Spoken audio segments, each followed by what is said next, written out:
Hello रायजो राजा नोंथांमोन आंनि सन्जय बर' इउट्युब चेनेलाव नोंथांमोनखौ गोसो गोथारै बरायनाय जाबाय।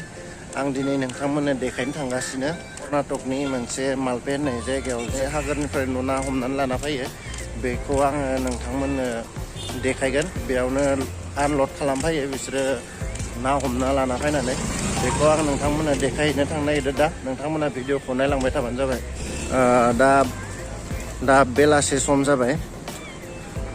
जोंथिं मोनायाखै दाथ' जोंथिं मोनाबायानो जानांगौ 4:30 जाबाय। दा नोंथांमोना नायनो हागोन नैबेखौ।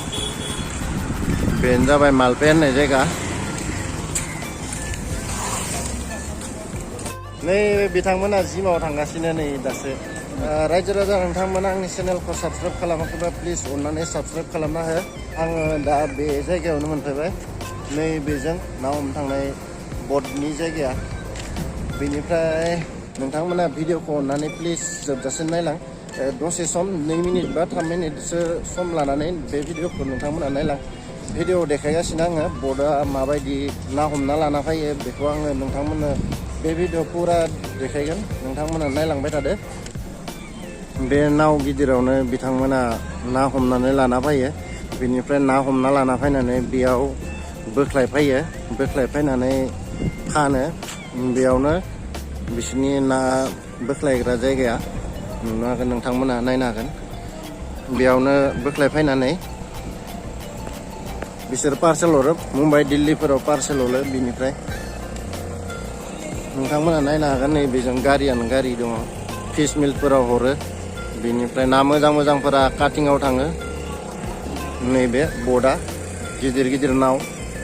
बेयाव बे जायगायाव नाव होनना बुङा, माबा बट होनना बुङो। बट बेयाव आइस सोना लांखायो। आइस सोनानै साननै 10 दिन 15 दिन गाहाम थायो। ना मोनाबा 10 दिन 15 दिन गाहाम थायो। बेनिफ्राय ना मोनबानिया थबनो फैयो। सानब्रै सानबा दोननो फैयो। रायजो राजा नोंथांमोना नुनो हाबाय जानांगौ बटआ माबायदि नाखौ माबायदि हाखराव हमना लाना फैयो। नै बेफोर नावआवनो बरफखौ लाना थांनानै ना हमना लाना फैयो। जेया बे सिङाव दङ, गिदिर गिदिर जे दङ। बे जाहैबाय एम्फौ। बेबा मा एम्फौ मिथिया, बेखौ आंथ' मिथिथ'ला दा। बिथांमोना बेखौबो फिस मिलफोराव हरो पाउडार बानायनो थाखाय। नै बे एम्फौखौनो गारियाव लड खालामगासिनो। नैबे बै गंसेयावबो बानायदों। आं नोंथांमोननो बेखायनो नै गंसेयावबो लड खालामदों एम्फौखौनो। फिस मिलाव लांगोन बेखौ।